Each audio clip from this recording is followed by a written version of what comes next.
and you had no ID. Well, hello. And Merry Christmas.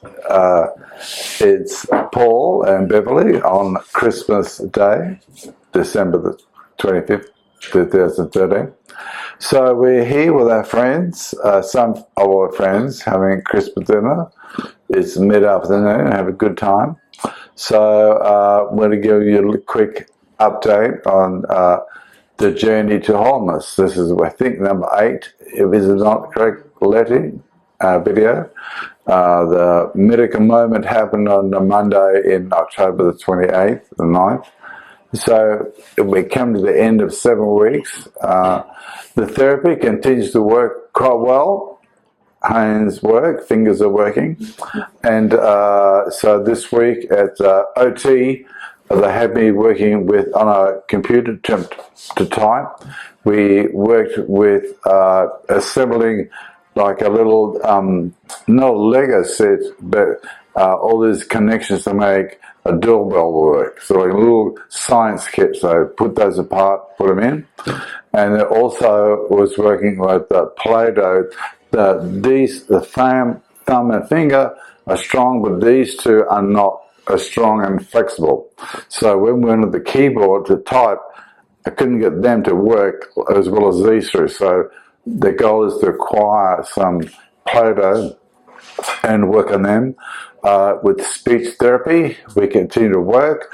The goal being is to speak louder and slower, as opposed to my predilection to speak soft and fast. I had the speech person this week was a fill-in, so I had to train her to understand my accent. There wasn't actually a speech problem, it's how I talk. So we worked on that, that's pretty good. So two therapies. We continue also, as I mentioned, previous blog, I'm in acupuncture and ancillary diet to help the system get better. And it was working well, so I get acupuncture 2 times a week in my ear, on my arm, leg, under my tongue, and it's been a discernible improvement in the flexibility of my tongue to speak. For example, in the stroke, when a person has a stroke, when they stick the tongue out, it goes to the side where they have the stroke. So in my instance, right side, initially if I stuck my tongue out, it would go here.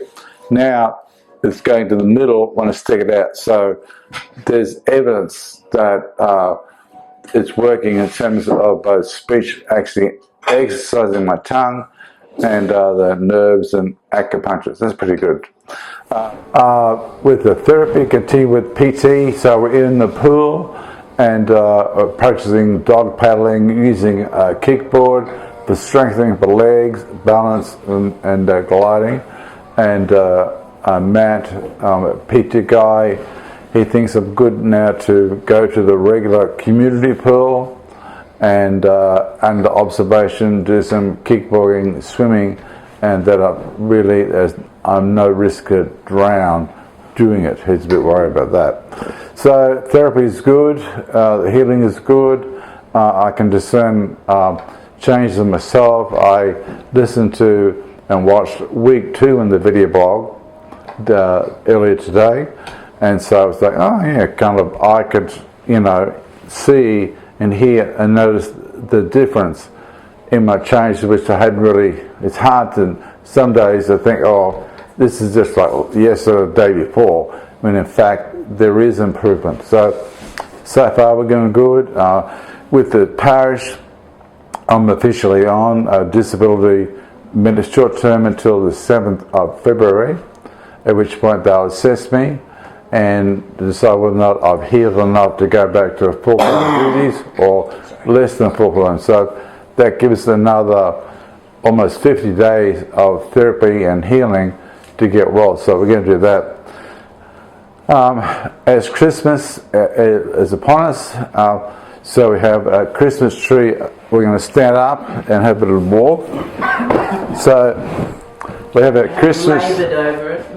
Beverly laboured mightily over the tree, I'm going to refrain from describing what it means. It means that lots of people, what a Christmas tree means and what the decorations mean. It's an in-house side joke. But at Christmas, you think, what do you want?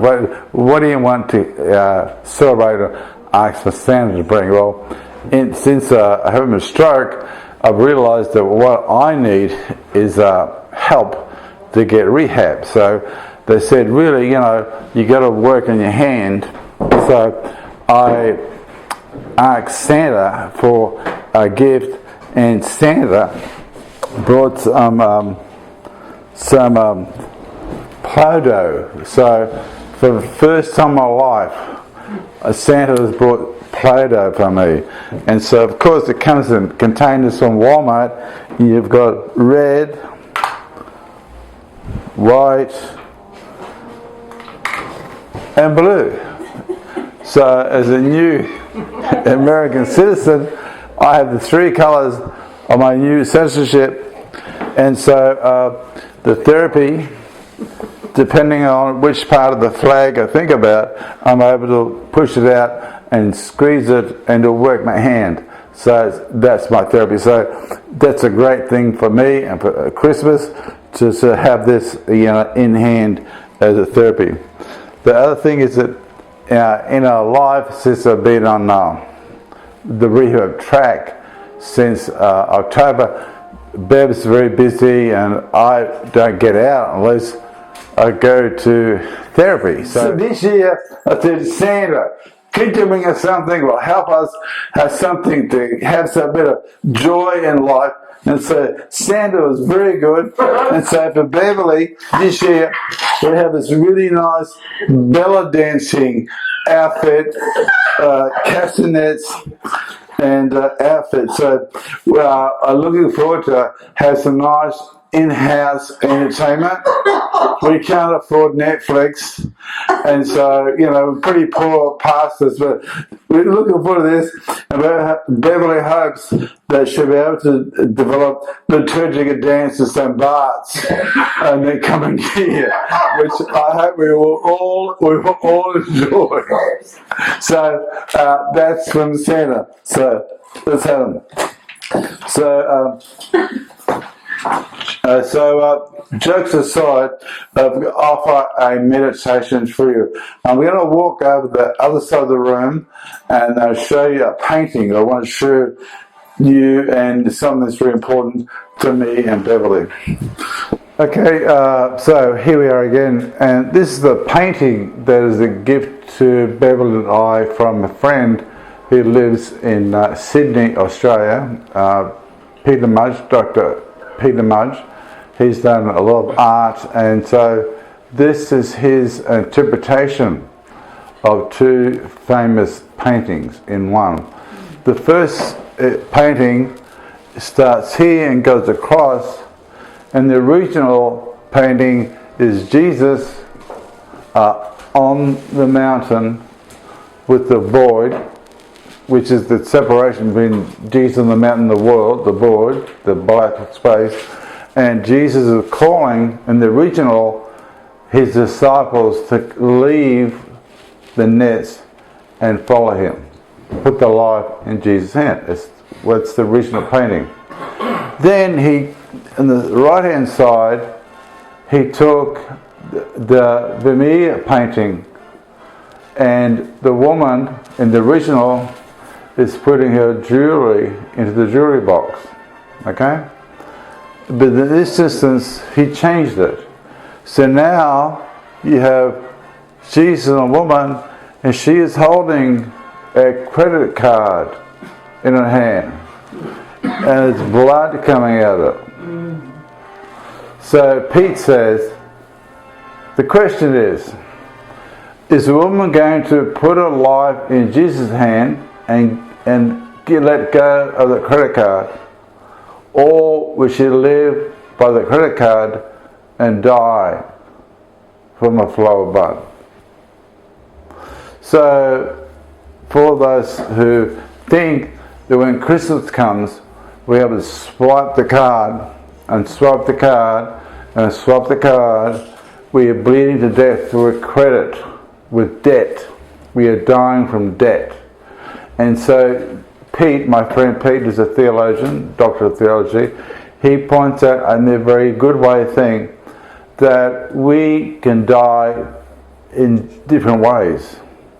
And this particular piece of art, he invites us to consider, are we willing to trust our life to Jesus, or are we going to have the illusion of living off the card? And that we can buy a life, as opposed to life's a gift, which you cannot pay for, you can't swipe. And so the paradox of the feast of the Incarnation and this time of year is it costs nothing. It is free. It is a gift.